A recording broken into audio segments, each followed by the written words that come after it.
author, columnist, managing editor of LibertyNation.com, podcast host and conservative policy advocate. We dismiss history at our peril. Liberty Nation Radio with Mark Angelides.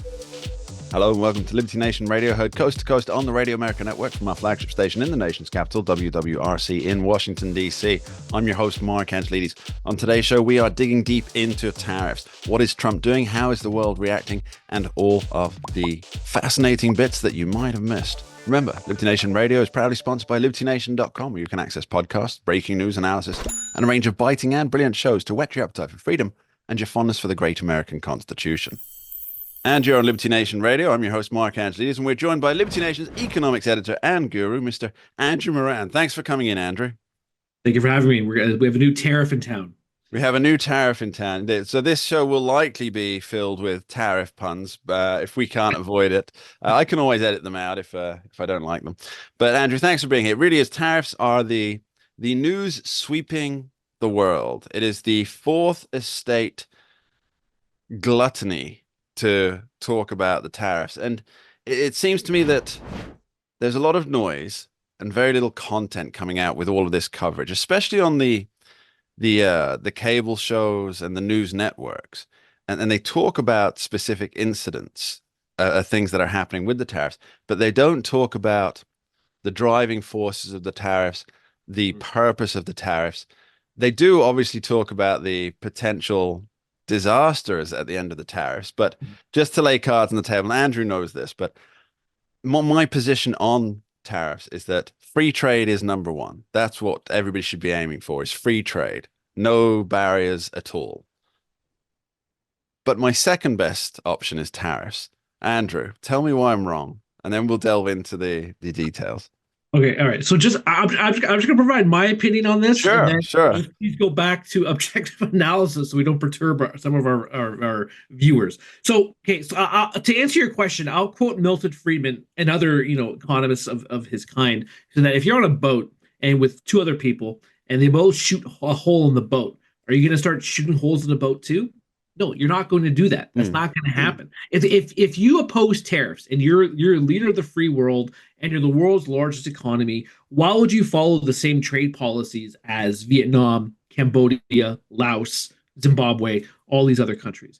That is why so many free market economists oppose tariffs altogether. A lot of statists, both sides of the aisle, have support tariffs and targeted measures. But overall, tariffs achieve the exact opposite of what their intended use for. Because history has shown this repeatedly.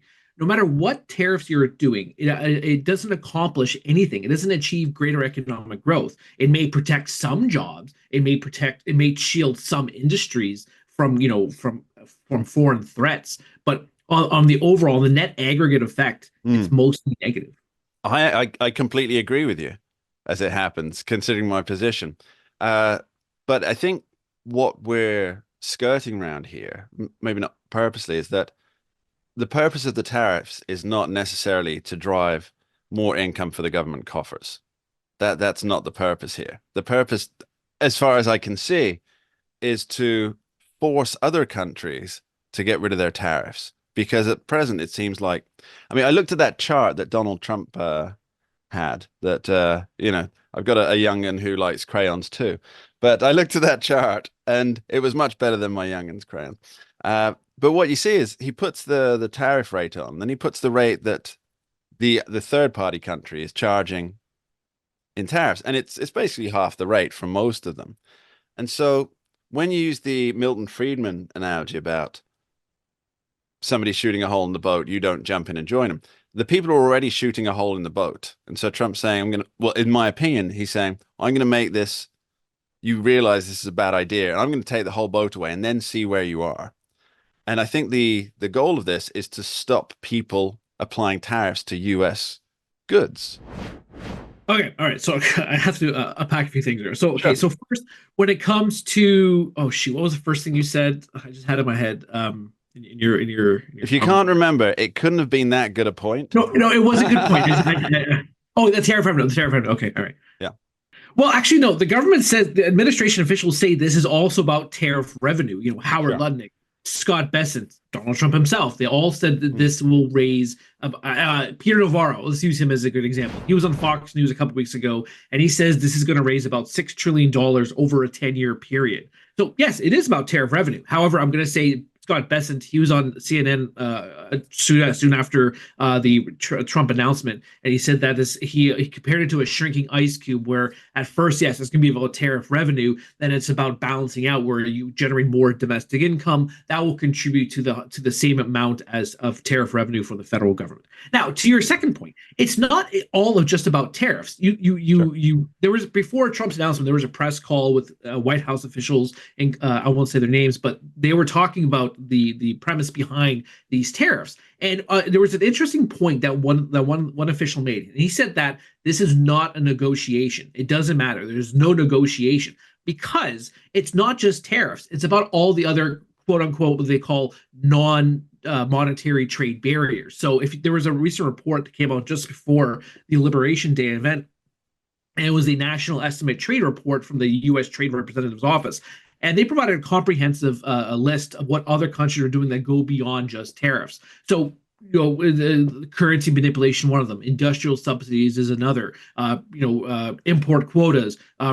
Trump, during his announcement, he talked about U.S. beef, how all these other countries, Australia, Brazil, they impose immense restrictions on U.S. beef entering their countries. So it's going to be very hard. I mean, yeah, so Vietnam, as an example, Lao Tam, he recently said, yeah, fine, we want zero tariffs. But if you go by what a White House official is saying, it's more than just, you have to do more than just slash your tariffs to zero. And if you want to remove all those other trade barriers, it's going to take a long time then to implement those goals.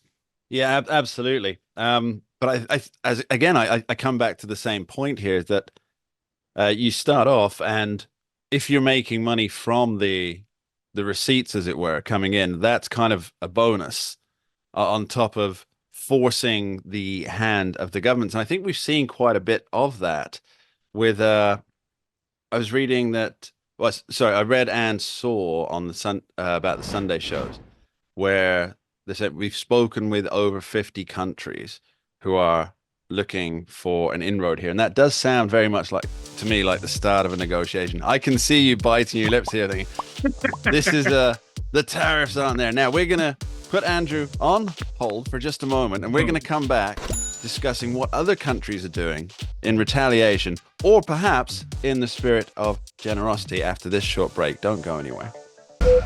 We dismiss history at our peril. Liberty Nation Radio with Mark Angelides. And we're back on Liberty Nation Radio, heard coast to coast on the Radio America Network. I remain your host, Mark Angelides. We continue our conversation with Liberty Nation's economics editor and guru, Andrew Moran. Andrew, thanks for sticking around. So just before we went to break, we were talking about the what other countries are doing in response to Trump's Liberation Day tariffs. And we mentioned that there's reports that around 50 different countries at that point by last weekend had already made the phone call to try and figure out what they can do now. Do you want to give us a bit of a play-by-play by what you're seeing in terms of what countries are doing in response? Okay. Just before we go to that, I'd like to make a point that you made prior to commercial break. We're talking about tariff revenue. That's assuming that nothing changes in international trade. Sure. The other countries don't respond to, let's say there's an economic slowdown driven by the tariffs. So if let's say you go by Peter Navarro's estimate of $6 trillion over 10 years, that's just assuming that nothing changes at all. Now, when it comes to other countries, what they're saying, I don't know why all of a sudden we believe what government is saying, what an administration is saying. We just went through 4 years of not really believing what anyone is saying from the 600 Pennsylvania Avenue. Now, let's just assume, yes, that other countries want to come to Trump and talk. Now, what everyone is saying so far, whether it's Vietnam, Zimbabwe, I'll touch upon that shortly, is that they're gonna lower their tariffs. But once again, as to my previous point, it's just, and what everyone is saying, it's more than just non-tariff, more than just tariffs, about all the other trade restrictions. Now, fine, let's say Zimbabwe, they say we're gonna slash our tariff rates to zero. Yeah, Zimbabwe, that vital partner of U.S. interests. Yes, that's my point exactly. Yeah. They import what, $45 million a year in U.S. goods. That's it. That's a drop in the bucket. That's not going to Sure. transform international trade. It's not going to eliminate America's trade deficit. And that's another thing too. The President Trump and his administration, they focus a lot on the trade deficit, which is about $1 trillion. Jameson Greer, he's the U.S. Trade Representative. During his confirmation hearing, he was talking about how the trade deficit is the number one threat to U.S. economic and national security.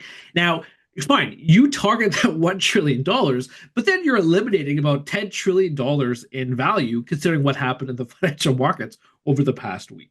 So that's quite a trade-off you're doing. You're trying to eliminate $1 trillion deficit at the risk of eliminating $10 trillion.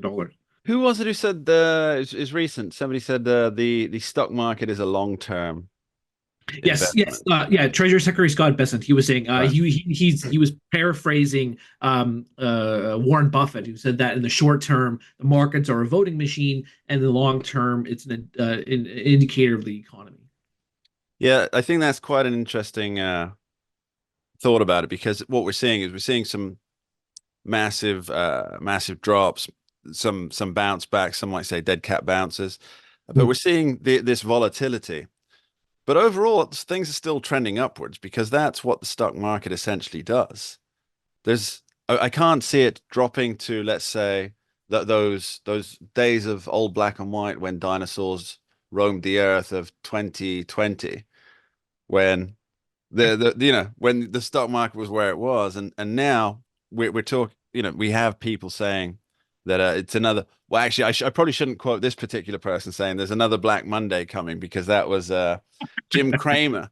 So it's kind of the anti prognosticator there. But I mean, markets work long term. That's the point of them. You've got people making money on day-to-day trades, but how do you think the long-term prospects for the stock market is? I mean, it'll eventually recover as things settle in, won't it? So the financial markets are still signaling volatility. What I'm most interested in monitoring is the Treasury yield market. So if you look at the Treasury yields, the 10-year yield, it fell toward 4%, dipped slightly below, but it hasn't cratered as you would expect, because if everyone is prognosticating a massive recession, or some saying depression, stagflation, whatever negative or adverse economic reality that could come out of these tariffs, the 10-year yield has not crashed. And as you and I have discussed before, Yeah. and I recently wrote on LibertyNation.com, that's one of the objectives of the White House, is to lower the 10-year yield, because yes, it lowers borrowing costs for consumers whether you're borrowing money for a house or a car. But with about $5 to $9 trillion of debt that needs to be refinanced this year, if you lower that 10-year yield, the taxpayer is going to save more money, because you have lower interest costs. So the treasury Yeah. market is something that you should be monitoring in this environment.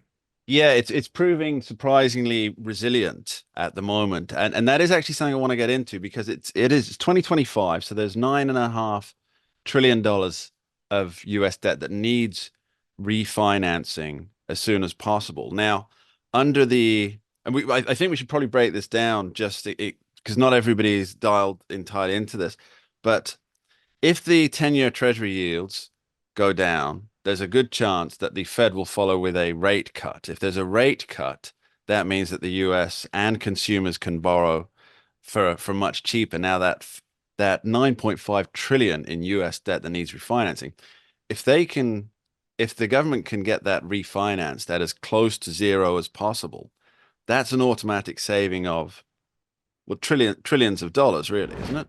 Yeah. Oh yeah. Yeah. Absolutely. That would be huge. If the administration can accomplish that, then Trump should be on Mount Rushmore if he could accomplish that. And then if that is a big if the federal Yes, of government course. can actually slash spending to, let's say, even pre-pandemic levels, then you could possibly look at balancing the situation. Because Scott Bessent, he's been a good job cheerleading the administration's efforts and the overall government's efforts of trying to find waste, fraud, abuse, blah blah blah, and cut spending, because the U.S. according to him, the U.S. is going to avert a financial crisis if you can do that. Now, of course, everyone in mainstream media is avoiding that part of it, of the discussion, but that's really the reality of the situation, is that if the government can get yields down and try to slash spending to pre-pandemic levels, the U.S. is on a much, I would say, I'm not going to say sustainable path, but a much improved situation. Now, but the Federal Reserve, however, the Federal Reserve Jerome Powell, if you look at his comments, the Fed isn't ready to slash interest rates according to what he's saying. You look at these summary of economic projections, and most of what the Fed they're not expecting 2 rate cuts this year, based on some comments. Let's say Raphael Bostic, he's the Atlanta Fed chief. He said that he's only expecting 1 rate cut this year. So they're still trying to digest the quote net effect of all the changes, policy changes from the Trump administration. Yeah, I think what we're witnessing is Trump's response to the Fed's refusal to get on board with lowering interest rates. Because, I mean, Trump wants a short-term win that can be pointed to for future, I guess, America first politicians. They can say, look, Donald Trump did this. It worked. It's still in place. And as they look out over his Mount Rushmore figure, they'll have to add a bit of extra rock up the top for his hair, just to keep it all in there. But they want something that they can point to and say, look, this worked because Donald Trump forced the Fed to do this. And I mean, I might have this entirely wrong, but it seems to me that if the Fed's still being reluctant to say we're gonna cut this, even down to, let's say, as you say, pre-pandemic levels, what was that, like 0.25% or something, a quarter point or something? The deficit to GDP ratio. Is that what you're saying? No, the interest rates. Oh, at the pre-pandemic. Oh, I'm sorry. Yeah, 1.75% was the last interest rate before the pandemic.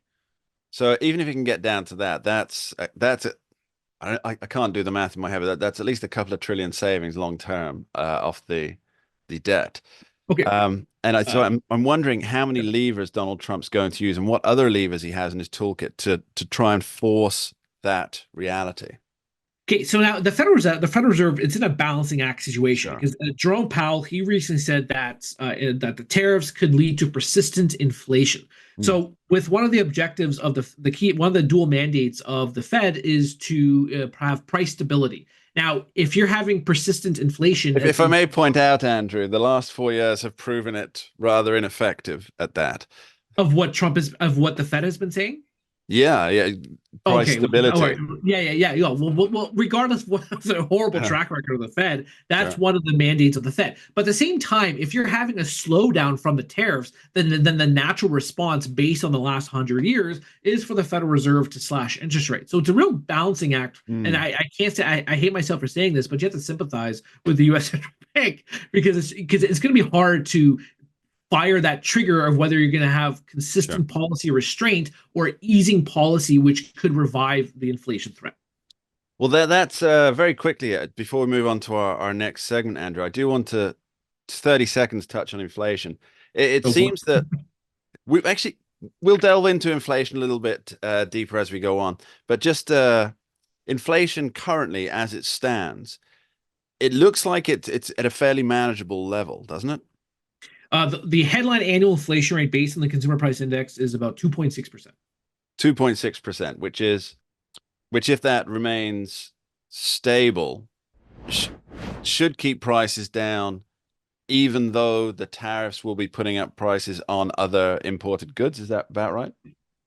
Well, the economic literature will say that tariffs will lead to a one-time price adjustment, but there's just still so much uncertainty surrounding trade policy that you have no clue if it's persistent or just a one-time inflation jump. And of course, it could always be sticky. We'll be back with Andrew Moran after this short break. Don't go anywhere. We dismiss history at our peril. Liberty Nation Radio with Mark Angelides. And you're back on Liberty Nation Radio, heard coast to coast on the Radio American Network. I remain your host, Mark Angelides, and we're continuing our economics chat from tariffs, inflation, housing markets. We're going to get to the housing markets, I guarantee it, with Andrew Moran. Andrew, thanks for sticking around. Now, we briefly touched on the inflation issue in the last segment, and you point out inflation is roughly 2.6% at time recording, which is it's a fairly manageable if it stays static. But let's talk about the core inflation thing. So less food and energy. What's that looking like? Well, that's a bit more sticky and stubborn. That's still around Sure. 3%, which is it hasn't been below 3% since the coronavirus pandemic. That's going to be the issue for the Federal Reserve and fiscal policymakers. And then the other factor, which of course the funny thing with the Federal Reserve is that it keeps changing its mind is what's the key inflation metric they're using. Because for a long time there was Yes. another metric they were using, and I think you and I've talked about it, or I mentioned on my Swaponomics TV program, was that they have something called the super core inflation Yes, rate, super core which is inflation. core inflation subtract housing services. That's also been trending a bit upward over the last few months. So it's hard. So there was a great interview recently on CNBC. This was before the election. So with a gentleman named Kevin Warsh. Kevin Warsh, he's the presumed successor to Jerome Powell to helm the Fed in a couple next year, and he was saying the exact same thing: is that the Federal Reserve has lost credibility because you're not really sure what it's concentrating on. So if let's say there's one thing, one inflation metric that reaches whatever, let's say the 2% target, but then it changes mind, say, okay, no, but now we're going to focus on this part of it before we do anything else. Under Janet Yellen, her thing was wages. So they all just keep changing their mind. And it's very hard to determine, okay, well, it reached here, so why aren't we cutting, or why aren't we raising, or shouldn't you be worried about this inflation measure because it went up? So it's all just, it just seems like the Federal Reserve doesn't know what the heck it's doing. There's something in geopolitics and warfare that you would call strategic ambiguity. And it seems to me that the Fed has an array of data tools that could be used to explain things very, very clearly to the public and to give comparisons. Because if you keep the same core numbers, you end up with a decent comparison over time. But it seems that they'd rather obfuscate and make things different depending on what makes the Fed look competent at the time. Or am I a little conspiratorial with that? No, well, I think in a way you're correct. Just because of the fact that for a long time the Federal Reserve was operating in the shadows, whereby it didn't really talk to the press. It didn't have these monthly press conferences like Jerome Powell has had, or for a long time that Ben Bernanke, for a little bit of time that Ben Bernanke had. So when you watch these press conferences, it's always okay. So Jerome Powell, do you think the Fed's going to start raising interest rate or cutting interest rates next month?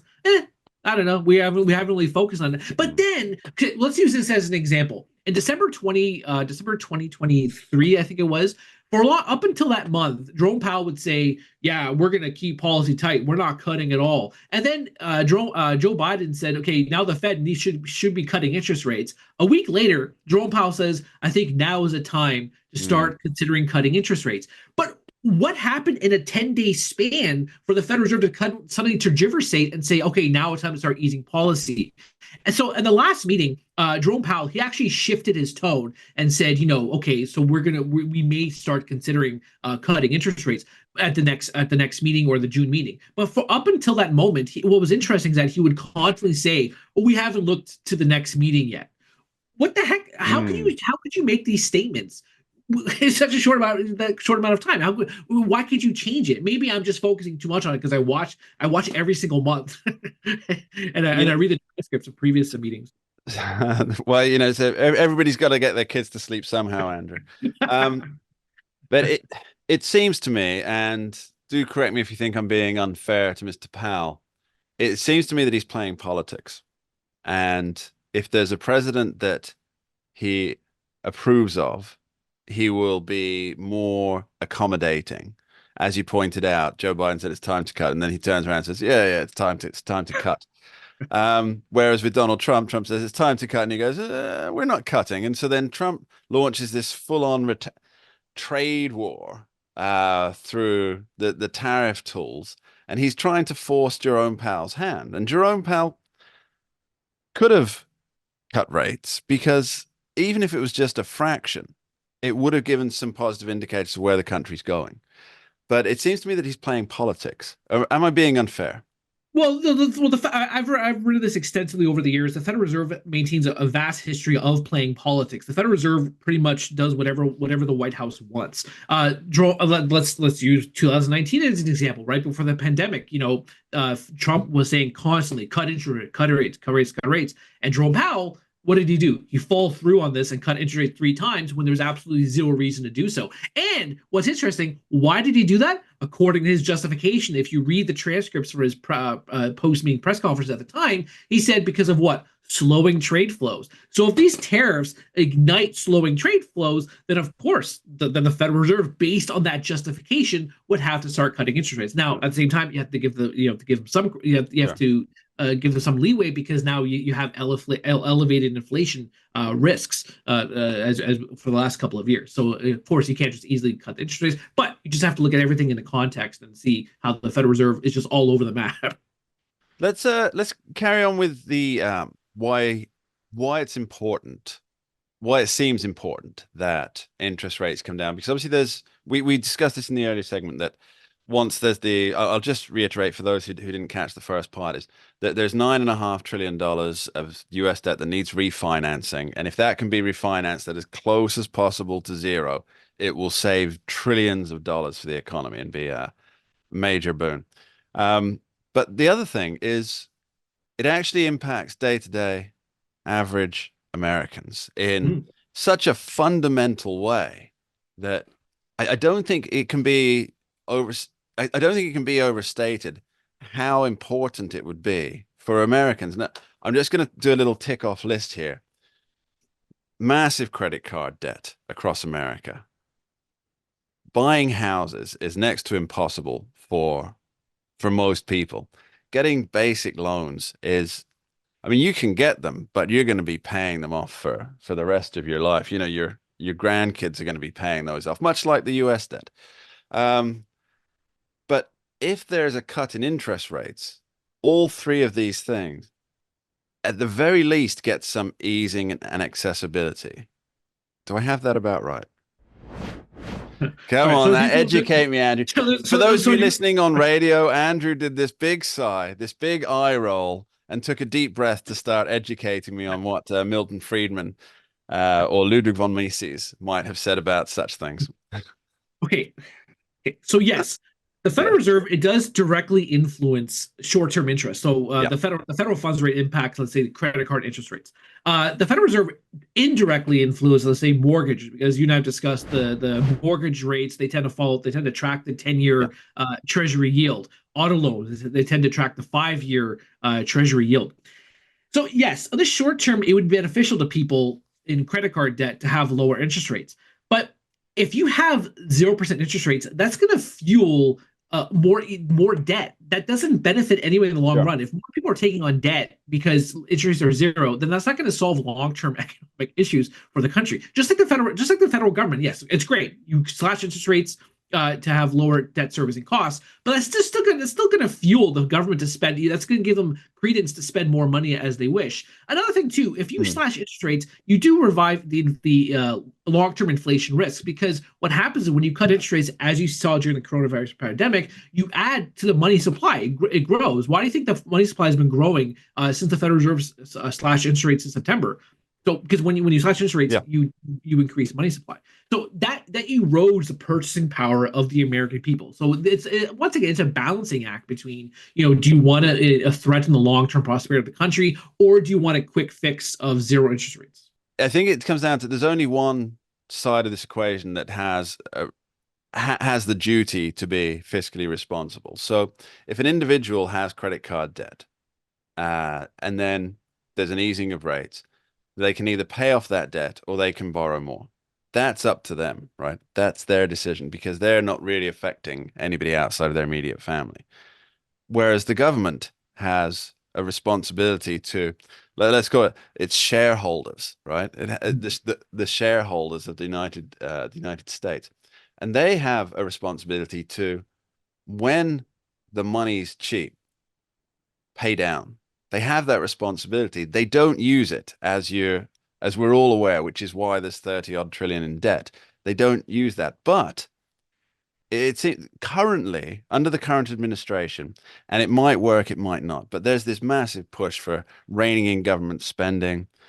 And if there are short-term benefits to that, coming back to your point, sorry, Andrew, if there are short-term wins to that, whether that's political wins, whether we actually see I'm not that optimistic of seeing the national debt come down, but if we see it slow down to the point where it for all effects and purposes, there's a reversal happening, even if there's not an actual reversal, then that gives an impetus for whoever's the next president to carry on with that, doesn't it? So the short-term benefits to the one entity in this equation that needs to be responsible would actually turn to long-term benefits if the short-term benefits become so immediately apparent.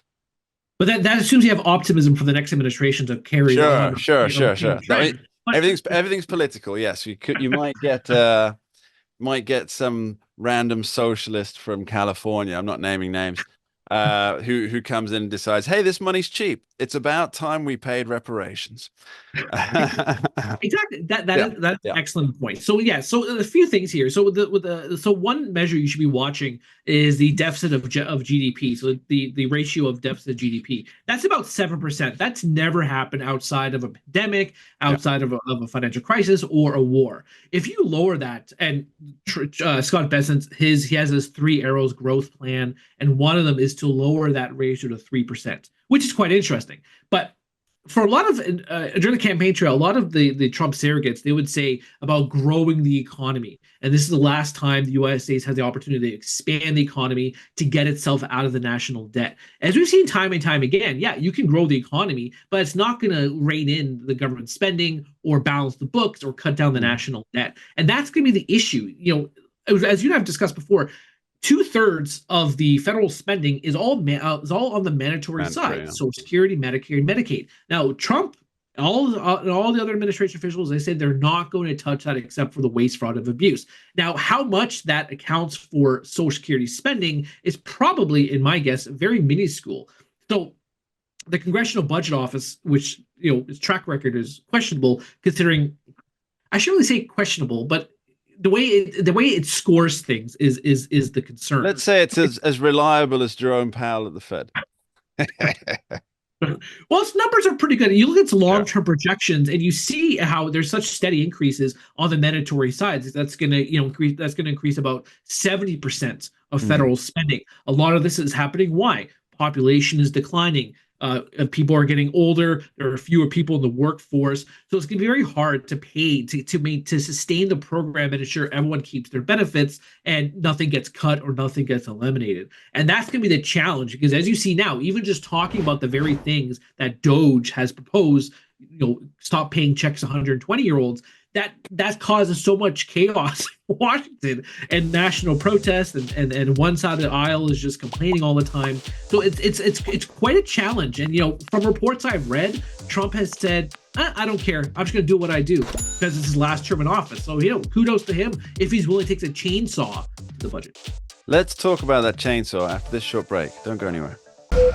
We dismiss history at our peril. Liberty Nation Radio with Mark Angelides.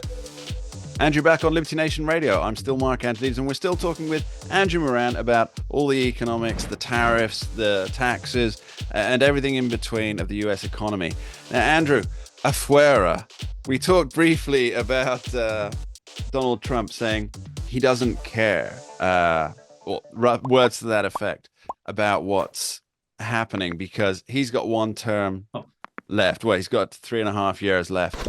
And in those 3.5 years, this is his time to build his legacy. And I have a quote here for you. Now, I'm not going to read the expletives as such, but this was from an anonymous source. Somebody with, I'll be very clear, they said, it's an official with knowledge of Trump's thinking, which told DC's most prominent newspaper. And I quote, he's at the peak of just not giving an F anymore. Bad news stories, doesn't give a. He's going to do what he's going to do. He's going to do what he promised on the campaign trail. Now, Andrew, for some people, he's going to promise what he said he'd do on the campaign trail. I mean, that's crazy talk, isn't it? I would say to do what was promised. One thing I can't stand is when certain experts are quoted as saying, "Oh, I know what this guy's thinking, or Yes. I'm acquainted with what he's thinking. Familiar with the Yo, thinking. I Yeah. can't stand that. Like Bill O'Reilly, I mean, going to take fine. I'm stopping right there. I'm stopping Sure. right there. But when it comes to tariff talk, his proposal on the Make America Wealthy Again event was worse than what everyone expected. Because what everyone expected was, yes, this 10% universal tariff, or some said 20% universal tariff, but he doubled down and he made it. He had two sets. He had the 10% baseline universal tariffs on all imports, and then he had the higher reciprocal tariffs on places like Lesotho, or which I'm sure everyone listening The second time in a year that anybody's heard of it. Yes. So him doing that caused, of course, a lot of this chaos we're seeing in the financial markets. But overall, I mean, yes, he is sticking to his point that a lot of this campaign proposals of stopping everyone from ripping off the United States, imposing tariffs, transforming or reordering the world trade order. So kudos to Trump for doing that, despite the consequences, good or bad. There's something very fascinating about the logic behind the arguments against the tariffs. Now, I understand your argument, and they are very logical and very pertinent. But there are people. I say people. I hate to use it's like me saying for someone familiar with the thinking. The vast majority of the mainstream media and the vast majority of elected Democrats are saying that tariffs are a danger to the economy. And they're ignoring the fact that all of these countries that are getting hit with Trump's tariffs impose tariffs on the United States. And it's an illogical mix that there's an assumption that it's okay if they do it. It's okay if country A does it to the United States, but it's not okay when the United States does it to this country. And it's just maddening that also the same people who are saying Trump's destroying the economy by imposing tariffs are saying, well, to retaliate, to get back to Milton Friedman and shooting holes in the boat, to retaliate, we're going to put tariffs on. Yet they're saying Trump's destroying the economy by adding tariffs. And so to fix that, we're going to add more tariffs. Why is there a logical disconnect, do you think? I think it's exactly what you said. I made the same point in a recent article on libertynation.com. Yes, fundamentally, I adamantly oppose tariffs. But if Canada's opposing, let's say Canada has a 250% tariff on U.S. imports of dairy. If Canada is allowed to do that, why can't the United States impose the same level of tariffs on Canada? If you were not complaining about all the tariffs that George W. Bush imposed, or Barack Obama imposed, or Joe Biden imposed, and you went apoplectic about it, regardless of the market reaction, but if you were apoplectic about Trump's tariffs, why aren't you apoplectic about not only the previous administration's, all the other administration's tariffs, but let's say, the Canada's tariff on U.S. chicken or U.S. turkey? Or why don't you have some Australia restricting U.S. beef? If I may just make one point, just comes to me here. There was a funny segment on CNN, and they were talking about it is the best comedy show available on cable news. They were talking about tariffs and other non-tariff trade barriers on U.S. beef, and Howard Lutnick was defending how great U.S. beef was, and the host was saying, "Yeah, but all this beef has chemicals, and that's why these countries are restricting imports of beef." But this is the same network who complains about RFK, who talks about all the crap that's in the food. So they try to have their cake and eat it too. They're chemical filled cakes and eat it. They're chemical filled cakes that are tariffed through the nose by France with their eclairs. So Andrew, just to wrap this up, Jim Cramer says that there's another Black Monday coming. What's the answer? Yeah, I saw the same thing too. I mean, it looks like everyone's just pricing everything in for now and getting it out of the way because the markets are always forward looking. So it's hard to prognosticate, but I don't think so. I don't think it's gonna be a Black Monday event. Nobody ever lost money by betting against Mr. Cramer. Andrew Moran, thanks ever so much for joining us. I really appreciate time. Thank you for having me. And that's all we have time for on this week's edition of Liberty Nation Radio, heard coast to coast on the Radio America Network. I've been your host, Mark Angelides. I'd like to thank our guest today, Andrew Moran, Liberty Nation's economics guru, and of course, extend my thanks to you, the listeners, for tuning in each and every week. We do appreciate you. Please remember, Liberty Nation does not endorse candidates, campaigns, or legislation, and this presentation is no endorsement. We dismiss history at our peril. Liberty Nation Radio with Mark Angelides.